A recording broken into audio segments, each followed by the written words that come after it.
Put on a suit. Drink water. Don't drink and drive. Game over! Take it light. Okay. Now you're more fluent. He got three! Up, Bears. So this is really good right here. Absolutely. Let's do it. And good evening, everybody. Welcome to the latest edition of We Got Next. I'm Ricky Hampton with my great friend, former Milwaukee Bucks center, Paul Mokeski, coming to you on a Monday evening here at Sports Fluent. Hope everybody's having a great start to the week. Big Mo, always good to see you, brother. I'm always jealous of these fine array of caps you have. The one I hate the most is that Kansas City Chief and Green Bay cap. Yeah, those are coming out soon. Hey, we're right there, preseason, baby. We got about 2 weeks to the start. Hey, Lions beat the Chiefs this week. Super Bowl, baby. Oh, yeah, right. Yeah, I got your text on that, man. Yeah, Super Bowl or bust. Hey, but Mo, and first of all, we want to welcome everybody in. Please send us your questions and comments. You got one of the most knowledgeable basketball minds in the country, in this room with you tonight. And any other questions about professional sports. I mean, that has been Paul's business for 25, 30 years, Mo? 30, 40. Yeah. We're older than that, man. Hey, Mo, when you were growing up, clearly you were everything in high school and all that. When did you start thinking, I could do this for a living? Probably my junior year in college at Kansas when, we had a really good team. We had a really good year. We lost to UCLA in the regionals out here west. And it was one of those TV games. And even though we lost, I got MVP of the TV game at 18 points and 12 boards and losing to UCLA. But, that's probably, my junior year is when it clicked in. Kind of like in high school. I didn't know how good I was going to be in high school till probably my junior year. And then I started getting letters from colleges and, being successful and putting up numbers. And I was actually MVP of the league my junior year. And that's when I figured, hey, I could play in college. And pretty much the same thing happened in my college career. Freshman, sophomore year were okay, not great. And then my junior year, I really was one of the best players on one of the best teams. So, I figured, hey, I got a shot at this. Yeah. Well, you know what, Mo? You were right. You know what the secret is, though? The secret is be the best player you can be where you are right now. If you're in high school, be the best player on your team and the best player you can be in high school. Don't think if you're in high school, you shouldn't be thinking about NBA and pros right now. It might come, you might be good enough, but that's not the way to do this. And then if you're in college, you want to be the best college player you can be on a winning team, playing the best basketball you can play, and good things will happen. But if you're thinking ahead so much, I mean, hell, I go to AAU tournaments, 8th grade tournament, and all these parents think their players are NBA players already. Really? They're 12 years old. What are you talking about? Mo, I know, Mo. You're just not. You're not a big fan of the AAU process the way it is today, are you? I just think the development part of young athletes playing in AAU is not great. I think the evaluation of AAU basketball, they start evaluating players when they're 6 years old, is unrealistic. And I don't know who is evaluating them. Who is in the gym giving these high school players stars? Right. 3-star, 4-star. Who are these people? What are their qualifications? You might see a player and say, wow, he's a 4-star. And I see him, I'm like, no, he's a 2-star. So, I think it's just broken. And I think it's showing now in the development of basketball. It's showing how other countries who don't have AAU basketball, they have basketball clubs that work on developing skills and competition as young as you get. And then as you grow older, you do the same thing. Develop your skills and then have good competition, but more development than competition. AAU basketball is playing 50 games in the summer. Well, how many practices do you have to get better? Not very many. That makes no sense to me. And it's failing. You could see in the Olympics, you can see how it's failing now. It's failing our youth now. And the smart players train to get better with their fundamentals first. All the great players did. Larry Bird, Magic Johnson, Michael Jordan, LeBron James, all of them have practiced their individual skills and basic talents, basic skills first, and then keep developing them. Even when you're, 30 years old and in the pros and making a lot of money, you're still looking to develop your game. And I think the AU takes the opposite approach. It's about who you're playing with, what rating you can get, and how many games and how much exposure you can get, rather than becoming a player that you can be. And speaking of the Olympics, I saw an interview with Victor Wembanyama, and he says, we're coming. We're coming. And he says he's determined to continue to work on his game and get better. And the guy said, are you talking about getting better for the Olympics or the NBA? He said, everything. I'm trying to get. And you know what I liked about him, man? Did you see him in tears at that game? Meant something. Yeah, I mean, that's okay. He's crying, but okay. That's all well and good, and I appreciate that. But that's not what impressed me when I saw him a couple summers ago here in Las Vegas when he came to play the Ignite. I saw his competitiveness. He wanted to win. He wanted to do whatever it was to win, whether it was shoot a three, block a shot, get a rebound, throw an outlet pass, whatever it took. His competitiveness, and I think it's propelling the Spurs and Greg Popovich to. You can't wait on this kid. You can't say, hey, have a little patience. We're going to build a team around you. It's going to take 4 or 5 years. He's like, no. You need to put some people around me now so we can be competitive, get in the playoffs and compete. And that's the kind of kid he is. Hey, FYF Sports Debates. What's happening, man? Thank you for joining us. And welcome everybody out there. Send your questions, comments. He says kids pick up things naturally. With so many AAU team, young players are not exposed to as much high-level basketball or coaching. Agree. I agree so much. And you know what they pick up? They pick up bad habits. They pick up bad defensive habits. They pick up not blocking out. They pick up not making the easy play, but make the spectacular. They pick up by playing so many AAU games with so many questionable coaches. There's some good ones. There's far more not so good ones that are just barking out and yelling at players. So they pick up bad habits. And that's really sad. And that's where USA basketball is really, really lacking. Ground roots basketball. Yeah. And he says the best players now simply the kids that avoid basketball. And finally, this is why let's talk about that too, because I've been around this game. I've coached at every level from prep school to the NBA and more.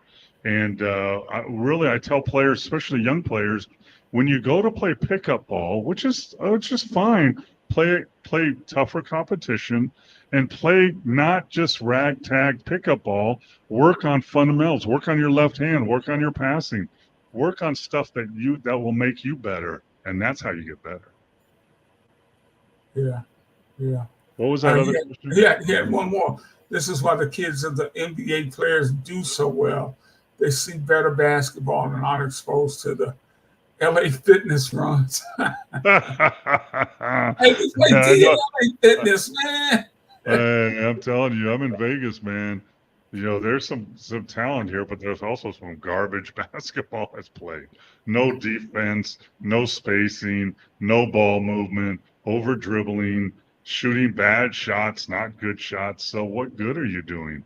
But just because you play in the gym playing doesn't mean you're getting better. You make the sacrifice to get into a gym, then you should make the sacrifice to work on things that'll make you better. I tell young players that all the time. Hey, I for a while here, I was doing 9 a.m. workouts here in Las Vegas on Sunday mornings. And, I get, 12, 15 kids and I say, hey guys, thanks for coming. Really, you made that sacrifice to get in this gym. Now let's do the real work and make sacrifice to get better, not just mess around. That is such a good point there, regarding putting the work in to get better. Hey, and I was wondering, I would say, like, practice makes perfect? No. Good practice makes perfect. Bad practice makes bad players. Yeah. FYF, and man, we appreciate your comments tonight. He said, I'm coaching here in Arizona, coming from Indiana. It's like night and day. So much bad habits and bad basketball. EYBL is killing the game. I guess EYBL is probably youth basketball. That's high level AAU. Those are travel AAU teams that travel around the country, get the best players, throw them together, and hope they win games. But man, I agree with you so much. I grew up in California, but I went to Kansas. Indiana, obviously. Midwest basketball is different, and when you go to these these national AAU tournaments and you go watch in the gym, you can tell where these teams are from. The teams that are willy-nilly throwing the ball all over, taking bad shots, and relying on their athleticism are usually the teams from the East or West Coast, and the teams from the Midwest are the teams that can shoot the ball, move their players, take good shots. It's really, I'm here in Las Vegas, and like I said before, there's talent, but there's so much bad basketball encouraged here, and it's very frustrating when if you would just tone it down, play the right way, do the right things, and you're going to become a better basketball player. And guess what? You might get a scholarship. You might get paid for playing the ball, either in the NBA or overseas or somewhere, if you would do that. Because I tell players all the time, because we used to say junior high stud, high school dud, right? Because the junior high athletes that are athletic and gifted, and they play quarterback and they play point guard, and that's all great, but eventually it seems to usually catch up with them. So when they go to high school, players are just as athletic, just as talented, and now you got a problem because you didn't work on your game. And I tell players, college players, overseas players, hey, listen, I don't care how high you jump, how fast you are, how athletic you are. Eventually, you're going to get to a level where people are just as athletic, just as talented, jump just as high. Now, what are you going to do? Yeah. And you can be prepared for that. Hey, what's up, David? He says also perfect practice makes perfect. And FYI, check it back in. Prep schools are the new trend. Throw a bunch of kids in a rented house and put them in an online homeschool and rent a gym. It's a money grab with coaches promising every kid a D1 opportunity. Hey, you need to go on my Facebook, look Paul Mokeski up and message me, because I know exactly what you're talking about. I bet I could name about 3 of those programs in Arizona alone that do that. It's really bad. They promise all these kids Division I scholarships, come play for us, pay us money. Here's the problem that is creating in itself now: transfer portal. So now, when I was, 100 years ago, when I was recruited from Kansas and other colleges out of high school as a senior. Okay, I'm getting recruited as a senior, and then they went to JUCO maybe. Now, here's how college coaches recruit. Transfer portal number 1. Go in the transfer portal and see what good players you get from other teams that are ready to move. Junior college number 2, because those are older players that know how to play and their grades were bad. Number 3 is now prep school, because post-grad are the kids that didn't get any scholarships their senior year, so they have to go somewhere else. They don't want to go to JUCO, so they go to post-grad prep school and try to get noticed. Then the 4th is high school. High school players are the 4th people getting recruited now and that's the level that they're going. So if you're a high school player and you're not a 5-star one and done kind of player, you have very little chance of getting a college scholarship. And so what's left? Well, I go to JUCO if my grades aren't bad, or I go to post grad. Give me another year, and then I'll be another year older and more appealing to these college coaches. Because if I'm a college coach, I could build a tournament team that could compete in the NCAA tournament in 2 years and about $2 million. Because there's a transfer portal, and you give me that NIL money, and I can get you 7 really good players next year that can compete on a national level and get in the tournament. It'd be easy. It's easy. And you ranked high school 4. Now, 20 years ago, high school would have been first, right? High school is number 1. Then JUCO was number 2, because a lot of those JUCO players back then a lot of them were talented enough, but they didn't have the grades, so they had to go to JUCO to get grades. And now that's a problem. Can they keep those grades up at my college? So you couldn't get grades in high school. Now you're going to a JUCO and you're playing and trying to get your grades up. Now you're going to come to, USC and play for me and be able to be eligible. That's a big question. David Paul was a freshman when I was a grad assistant at Kansas. Great player and a great person. I can vouch for both of those. I got your checks in the mail, Dave. Go ahead.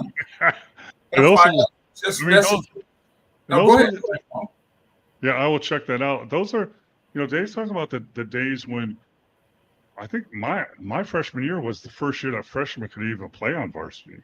Before that, freshmen at college couldn't play varsity. They had to sit out a year, play JV. But everybody stayed for 4 years. If you transferred back when I played, that was a red flag for other coaches. Why are you transferring? Now, guys transfer 2, 3, sometimes even 4 times, and it's not a red flag anymore because everybody's doing it. I think transfer portal and NIL is really ruining NCAA sports and basketball for sure. Yeah, and FYI is he's Coach Lamont Lane with Grand Canyon University Men's Basketball Club. Hey, we certainly appreciate all the questions and comments out there coming in from you guys tonight. This turned into a very interesting conversation, Mo. Yeah, and that's the great thing about this show. You never know. Because one thing, Paul has so much experience in the game. Practically anything you ask or bring up, he's got some knowledge. Has probably done it or been very close to it. It's like the conversation. We love you too, brother. Yeah, it's the old commercial. I know a lot because I've seen a lot. I've been around and. Really appreciate you guys sending in questions and comments because, we're here to talk sports, basketball mainly, but other sports. But we want to talk about what you guys want to talk about. And that's important to us. And the more the viewership gets involved, the better conversations we have. And Ricky's been a reporter for a long time covering the Lions and the Pistons. And, I played basketball for 12 years in the NBA and overseas. I've coached at every level. We have a lot of knowledge and some fun stories too. So keep them coming. Yeah, and speaking of the Olympics, Mo, but you coached in the freaking Olympics, man. Anthony Edwards had an interesting conversation. He said one of the unsung heroes of the recent Olympics was Devin Booker, and I had to agree with him. I didn't know he was that type of defender. We always talk about him putting the ball in the basket, but and Anthony was talking about how he took on the team's top guard for whenever they played, our forward. Well, Steve Kerr said that on the podium, or not on the podium, in an interview. He said that Booker was one of the most important parts of our whole team to get a gold medal, and it's such a great thing because Booker's a great scorer. Yeah. I mean, he can shoot the three, get to the basket. He's strong. He's got a great pull-up game. And he can score. But guess what? He looked at a team that has Steph Curry and KD and LeBron and AD. Oh, do we need more scoring? No. What do we need? We need defense, physicality, and toughness. That's what he had. And when you watch the both games in the medal rounds, and I think the biggest game was the semifinal against Serbia because they should have lost that game. And Booker was always on the guard that was giving him trouble. He was always physical. He was always, because in FIBA you can be physical. You can hand check, push guys, bump guys. And he was doing that and getting in their face. And he's also got a tough mentality attitude. And he didn't back down from anybody, which is so, I mean, in Phoenix with the Suns, there's he, Beal, and KD. So they're the all-stars. But here he took accepted a role of, hey, I know what I can help with. I can be that guy that's physical and tough. Let's face it. Steph Curry's not going to do that. Some of these other guys can't do it. I can do that. And you know what else I noticed, Ricky and everybody out there? When I went to the first practice here in Vegas for Team USA, and I brought my sons and we sat in the bleachers and watched. And Booker was shooting on a court right next to us. So we were 25 feet away. And, he was shooting, blah, blah, blah. But I told my sons, man, look how big he is.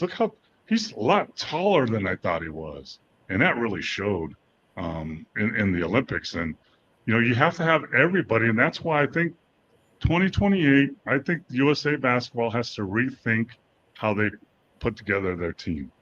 They need to think about it as a team. So we need, specific point guards. We need shooters. We need wing defenders. We need guard defenders. We need bigs that can protect the rim. We need power forward that can step out and shoot a three. So we need to fill those spots. We don't need the 12 best players. We need guys to fill those spots. How you build a regular team. That's how all the national teams are. I coached for Great Britain in the 2012 Olympics and in the 2011 Worlds, and we put together a team of guards and wings and bigs, and we wanted them to mesh together, and that's what Serbia does, and that's what France does. You look at Canada. Canada had great players. They didn't have a big on their team. Their biggest was Powell, or 6'10" guy. That's not big enough. So I think USA basketball has to rethink how they put together this team for 2028, or we might not even get a medal, and that's not right. Hey, Paul, I was reading the story today.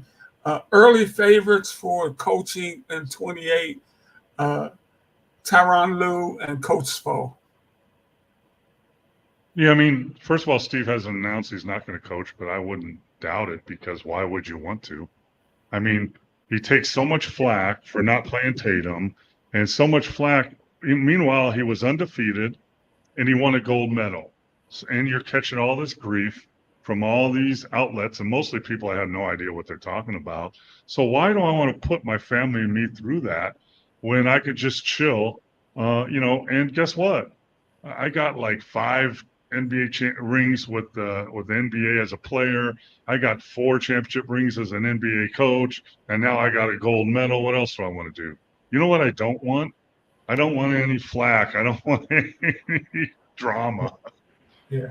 But I think, I agree. I think Spoelstra, his knowledge, his respect from the players, his personality.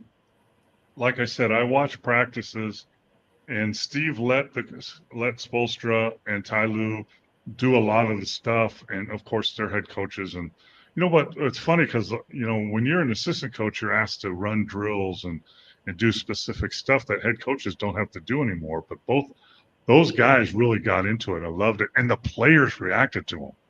Even a boring, mundane defensive slide drill, closeout drill had all this energy in the gym from all pros because of the energy that the coaches brought. And Ty Lue would be a good choice. Spoelstra, I think, probably the better choice. Hey, Mo, you coached in the Olympics. Steve asked a good question. The coaches don't get them now. They just get the gratitude of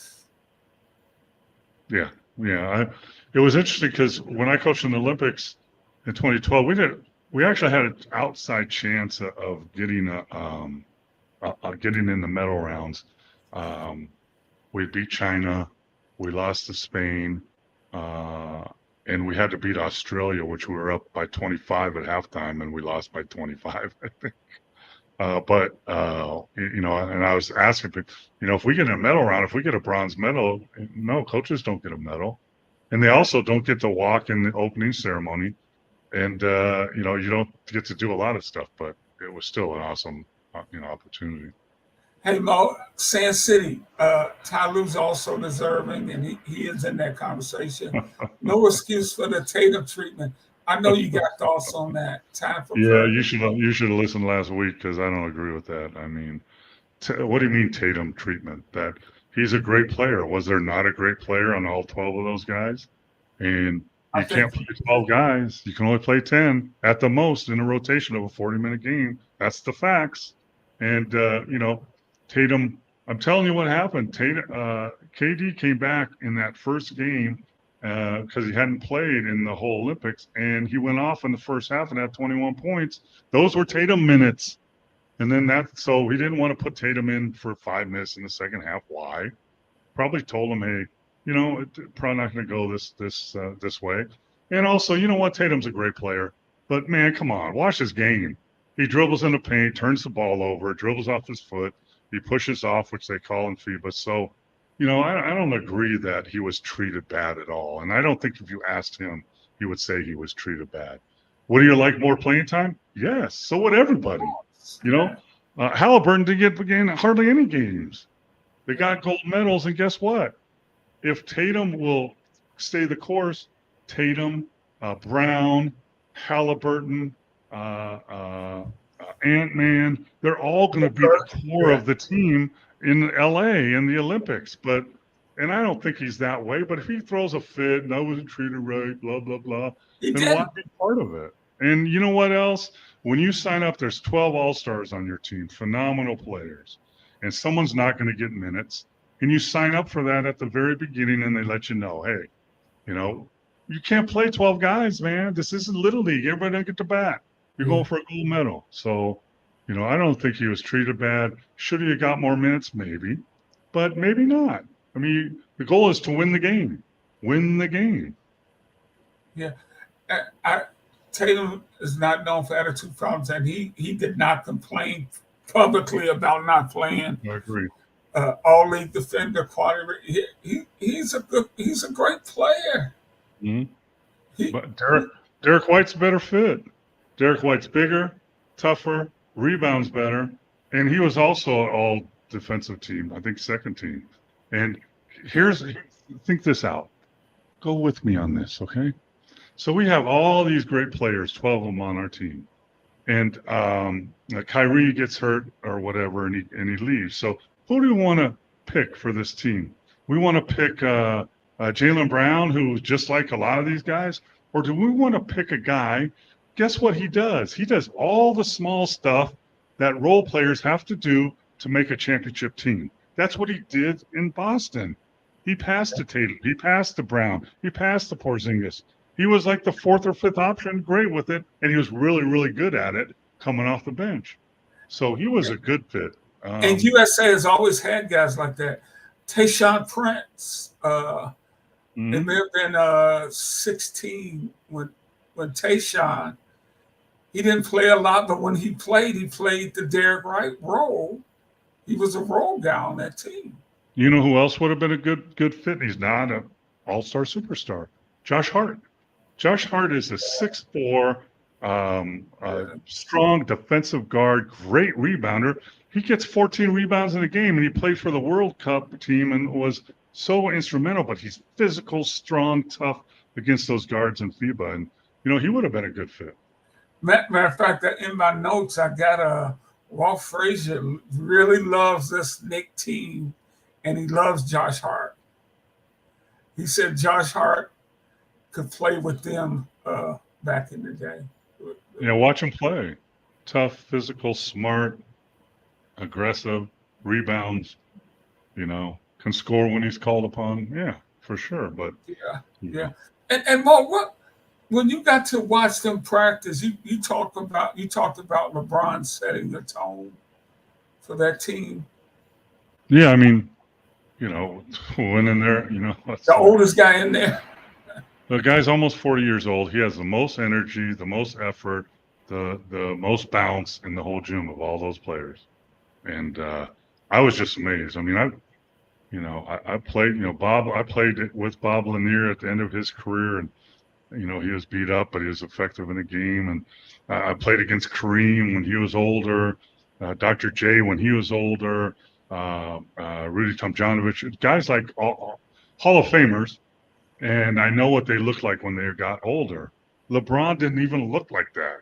He looked like, if you didn't know how old he was and you just watched practice, you would think, he's probably, 31, 32 maybe, just like these other guys. It was amazing.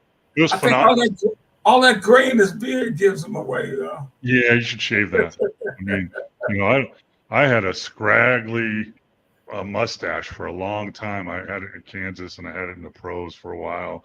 And then it didn't look very good, by the way. It looked a little better than Larry Bird's, not much.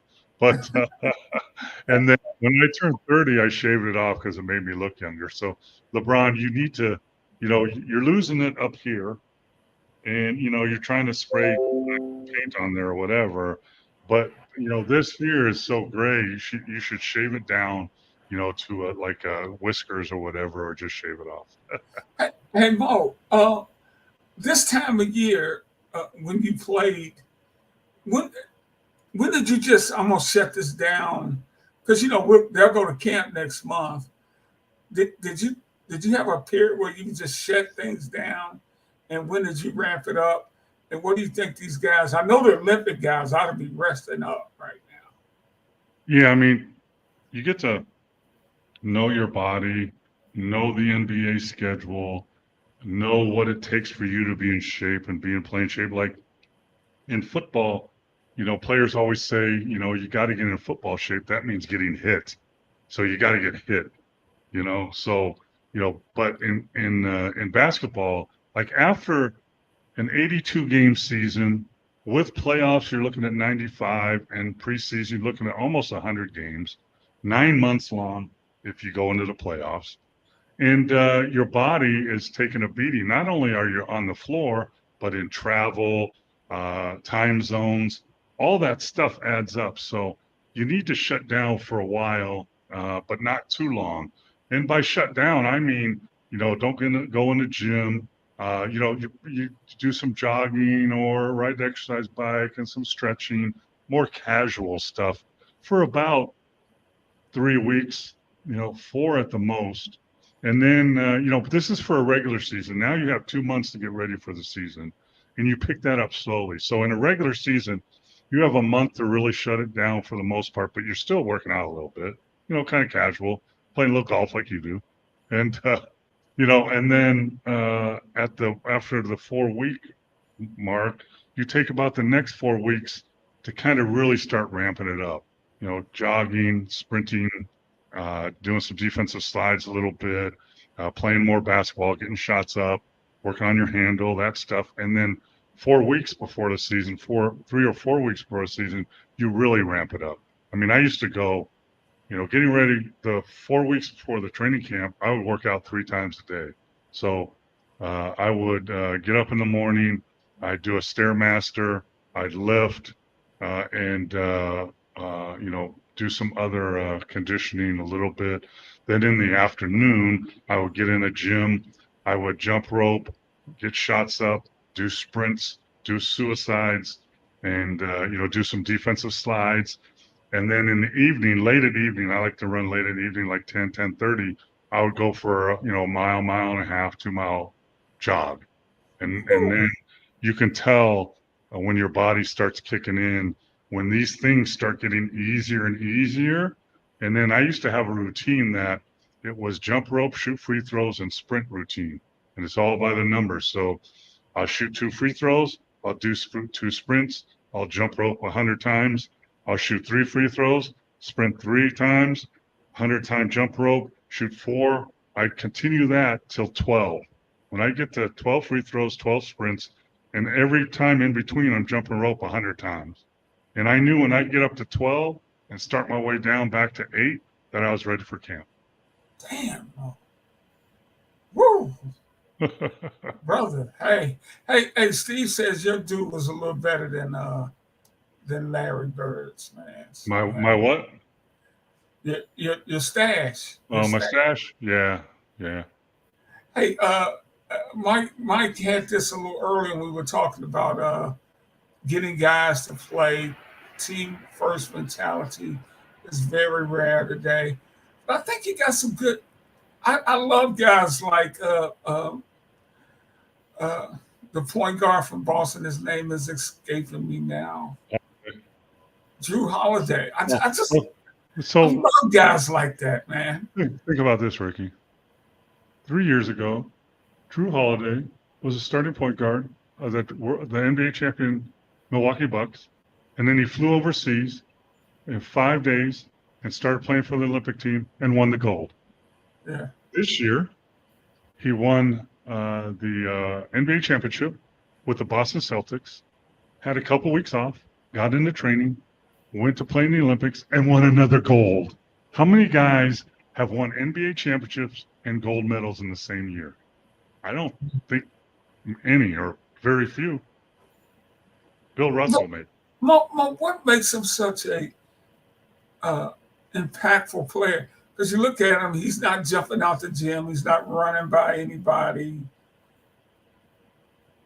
But he's a 6'3", 6'4" point guard with long arms that knows how to play. He's very smart, very unselfish, but has the skill level to shoot a three when you need it or take it to the basket when you need it. He can score when he needs to. Much like Dennis Johnson in the 80s for the Boston Celtics. Larry Bird, Parrish, McHale, they were the scoring machines of that team. Dennis Johnson, and ask Larry Bird this, Dennis Johnson was the best player he played with because he was just like Holiday. Pass, defend, physical, rebound, and then when needed, like he always made a tough shot against us in the fourth quarter to win a game. So, that kind of mentality and the willingness to do it. Everybody says people don't know their roles. I don't agree with that. You don't accept your role. Most people know their role. They just don't accept them. And a guy like Holiday knows and accepts his role and is skilled enough to do it. And he's strong. I remember, I think I told you about it. The big center from Indiana had him in the post during the playoffs. And he's a 7-footer. That 7-footer. He pushes him out of the post. I'm like, dude, don't let this guard push you out of the post. He probably didn't want to be in the post anyway. You probably didn't want to be in the post because mostly they don't want to. But in the reality, Ricky, if you're strong enough and physical enough and get leverage, you can push bigger guys out of the post. You get down into their legs and you push them out of the post. And he knows how to do that, and he's willing to do it. Yeah. Hey, was Steve in our meeting before the show? He said a surprise team coming up this NBA. Said, Steve, we were talking about this before we went on the air. Please no picking a good team. But I do want you to talk about, and we'll get to this, Steve, who you're kind of interested to see. But we were talking about Philly before we came on the air, and you really like what they've done, Paul. Yeah, I mean, when you look at some of the moves they've made, I mean, obviously the big move they made this summer was get Paul George. So they're putting Paul George with Maxey, who, by the way, is much, very similar to the guy we were just talking about, Holiday. Plays just like that, except he's younger. So they put Paul George with Maxey and Oubre Jr., who's a really good player. And then you have Embiid, and then they picked up Drummond, who can be a backup center. Eric Gordon, who's an older vet that can score. And then they picked up the kid from France. You guys know he dunked on LeBron Yabusele, who is 6'9", can shoot threes. He's long. They picked him up this week, and for NBA standards, got him for nothing. 2.2 million. It's nothing. So they've done some really good movement this summer to keep them up with Boston, who are, along with New York Knicks, probably the top three teams in the East. I wish I could say my Bucks, but they're sliding. Miami is Miami, but those three, Philly, Boston, and New York now, who's done some good stuff too, are the three strong ones in the East. In Philly, they signed Caleb Martin, and they got Reggie Jackson, just some veteran depth in case they need it. But they know their window's closing. So what are you going to do? You're going to get guys that can fill that window right now, keep it open for another 2 or 3 years. That's what they did. Daryl Morey is a smart GM. He's done some silly stuff in the past, but he's smart. But Bo, you put New York over Milwaukee now. I do. As we stand right now. You got Brunson, Anunoby, Randall, who's going to be healthy. They picked up Mikal Bridges, Mitchell Robinson, who's a really good kind of old school big.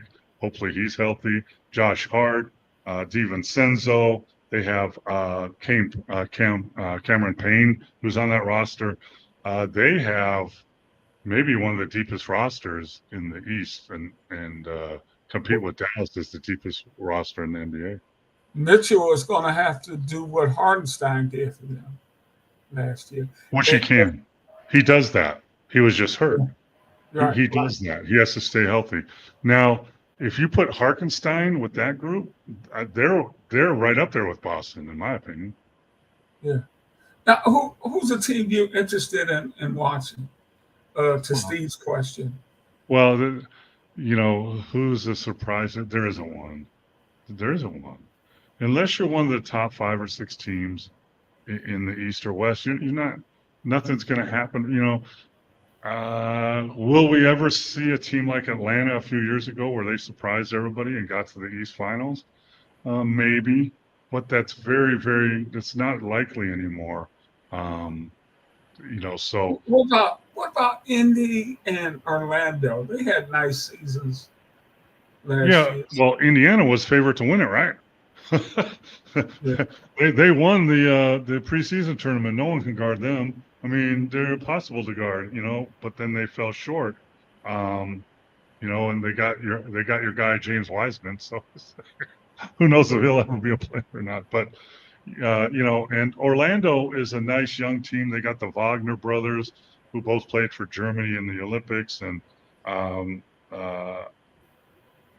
they got a really good core of young players, but they're not there yet.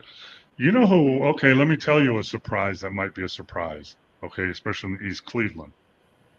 Cleveland, in my opinion, had one of the best starting fives. They just weren't deep enough in the past. You got Garland, Mitchell, LeVert, Strus, Jared Allen, Okoro, Evan Mobley, who really showed as a 7'4" guy, 5-man.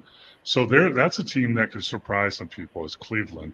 But the best teams are Boston, Philly, New York, Milwaukee, Miami, and then Indiana in that series in the East. Yes, Steve. For me, I got to go with Mo here. Is that these teams are there's so many quality teams at the top of both conferences. It's hard to see anybody sneaking up on Oklahoma City in the West, Denver, Minnesota, Dallas had the great run. Lakers are always a threat. Mo, New Orleans, your thoughts on them? Your thoughts on? We were also talking about a player that you're interested in watching. What do you want to see from Zion this year? You want to? I know you want to see him. Yeah, I want to see him, and I want to see him in shape. Right. I want to see him, and I want to see him in shape, and I want to see if he could be a pro, because his weight is up and down. You know, he's an unbelievable physical, can jump out of the gym, great second jump, but he hasn't been a professional. You got to keep yourself in shape, and that's how you stay healthy, by the way. But if you're looking at New Orleans, you got Zion, Ingram, CJ McCullough, who is an ultimate pro. That's who Zion should listen to. Herb Jones, Daniel Theis, who played for Germany in the Olympics also. But I mean, they're not very deep, and Zion can be a really impactful player, but only if he's in shape and only if he's playing. He's not injured. So there's so many question marks there. Yeah, yeah. I'm looking at the West, and it's going to be loaded again, man. Yeah, I mean, in my opinion, Dallas is the front runner in the West for sure. Ooh. I mean, you got Luka, Kyrie. They just picked up this guy that can shoot a little bit named Klay Thompson. You got Derek Lively. Heard of him. Yeah, he's pretty good. Derek Lively, Daniel Gafford, Kleber, Powell, Dinwiddie, Dante Exum, who played in the Olympics, Jaden Hardy, who's a really good young player. I mean, they're the deepest team. Remember when I said, like last year, a couple years ago, Clippers were the deepest team talent-wise? Dallas is the deepest team talent-wise now in the NBA, in my opinion. Hey, you mentioned the Sixers with that window possibly closed. Do they have the most pressure on them to make a move? I mean, it's hard to say. I mean, all teams have pressure because you got to win. Yeah, I mean, what is there more pressure on Philly than Boston? Maybe a little bit because Embiid's getting older. Is there more pressure on Philly than New York to keep making the strides they've made? They've got to the playoffs, then they've won around in the play. Is there more pressure? The pressure is the same for most of the teams at that level. But if your window is closing, the pressure with Embiid getting older and the year he's had, the injuries he's had, there's pressure there. But I mean, how did Denver react to winning the championship?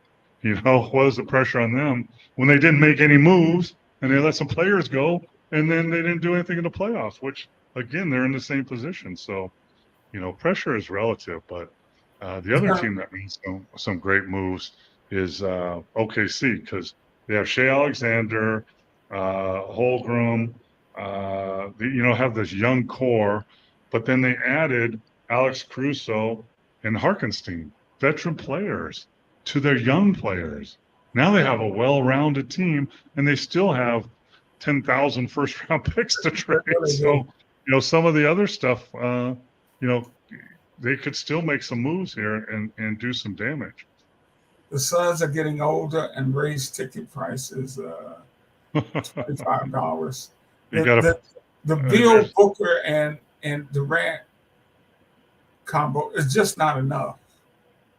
No, and you spend a lot of money on that. You know why your ticket prices are raised? First of all, NBA teams don't rely on ticket prices that much to pay their bills because it's TV money and advertising money and suites sales. That's where their money and bread and butter is. But they got to raise their prices because I believe I saw today they are the highest salary team in the NBA right now because Booker, Beal, and KD are all making over $50 million a year. So, you don't have much money for other players, right? So, but they got Grayson Allen, Nurkic, Royce O'Neal, Plumlee. They also need to find out if Bol can play. The 7'3", really skinny Bol, who's really talented, and Shaq has compared him to Wembanyama. But they need to find out if he can play or not. But if you deplete your salary cap on 3 players, it's hard to find some complementary pieces to help you actually win games. And also, they weren't healthy for very much. They didn't play many games, all 3 of them. So, this will be, they have pressure, right? They have pressure this year in training camp to be able to perform and stay healthy, and all 3 of them do some damage. Hey Mo, the Bivouacs won the Big Three championship with Gerald Green led the way. Uh, but Michael Beasley was the MVP. He played for Three's Company. I mean, Michael Beasley is just a terrific talent. I think he was the number one pick in Two. the number two pick.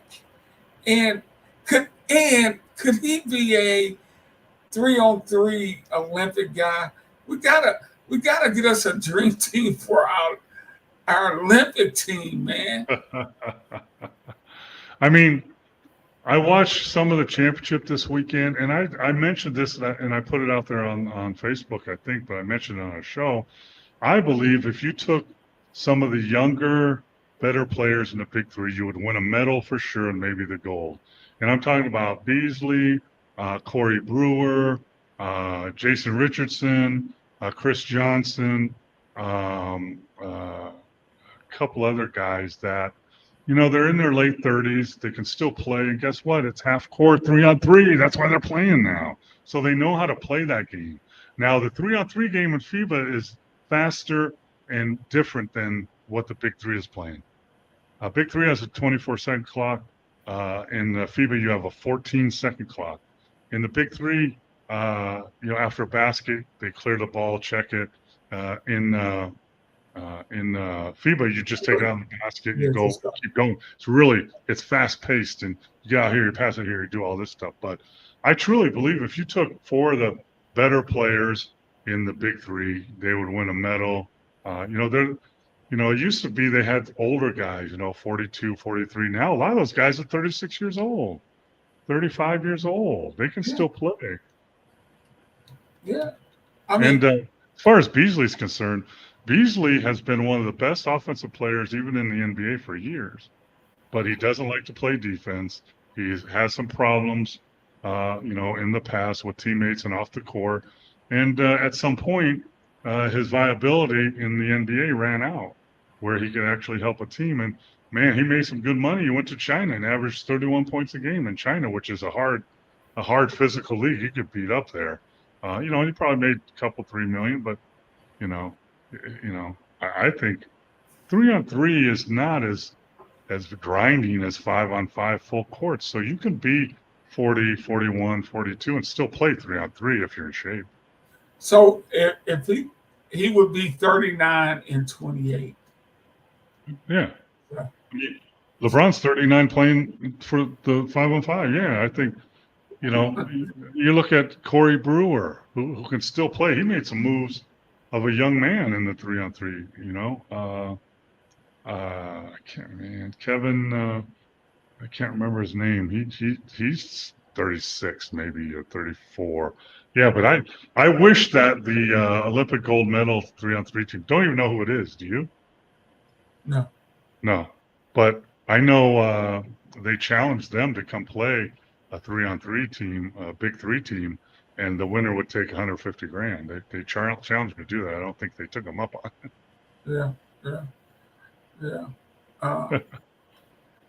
I don't know. I just thought we would be a little better at 3-on-3. Yeah, I think whoever for USA Basketball that puts the 3-on-3 team together, there should be some pressure on them, to come through. And especially it's going to be in LA in 2028 on our home turf.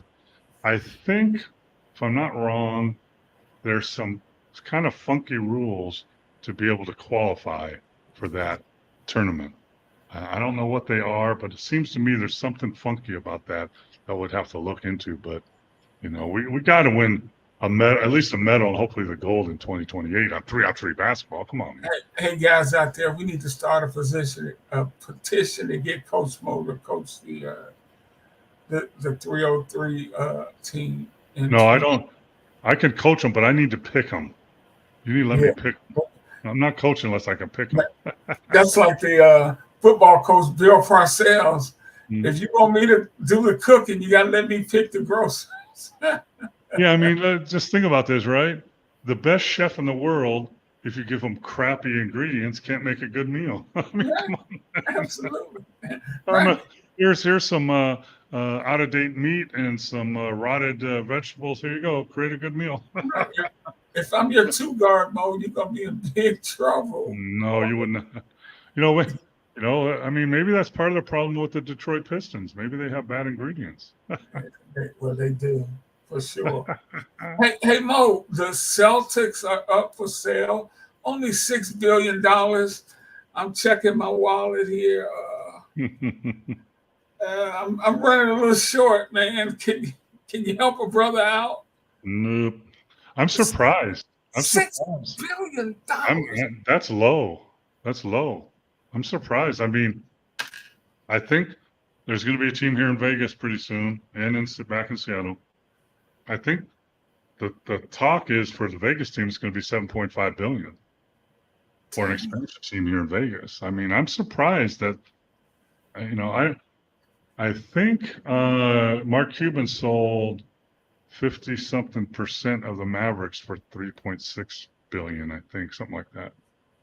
Let's see if I can look that up right quick. Jeff Bezos is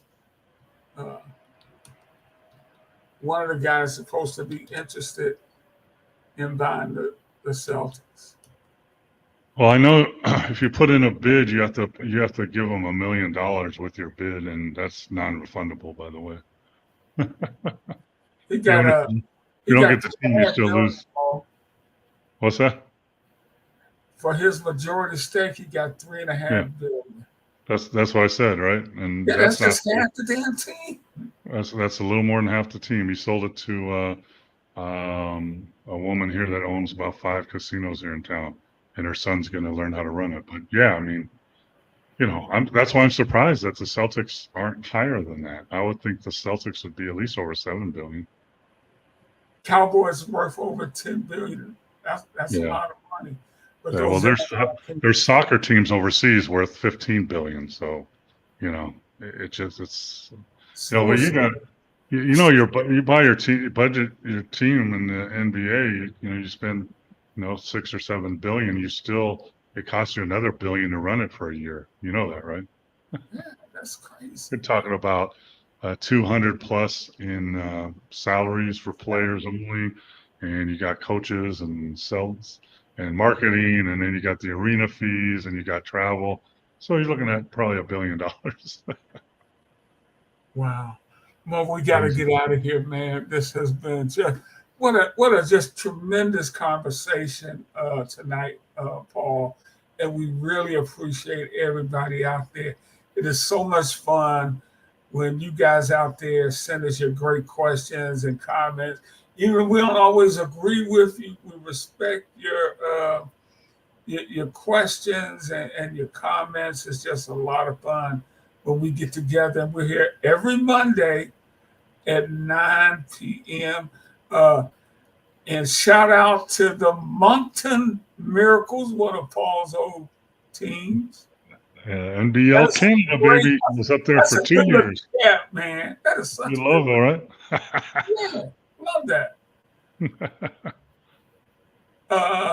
Mo, we got about 30 seconds. Any last? Hey, but watching the Little League World Series, I always watch it.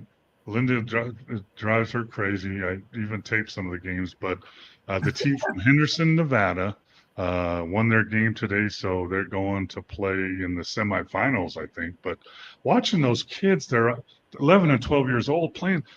Ricky, they play like pros. I mean, they play like the Detroit Tigers. They're turning double plays and doing all this. It's amazing to watch. I love it. Well, let's hope they don't play like the Tigers too much. Although the Tigers won in Williamsburg last night, beat the Yankees 3-2. And all the little leaguers were there watching it. That was great. Tied it up in the ninth, won in the in the 10th. Hey, well, look, we got to run. We'll be back here next week. Thank you guys so much for all your questions and comments. I'm Ricky Hampton, my great friend Paul Mokeski. Peace, everybody. Peace out.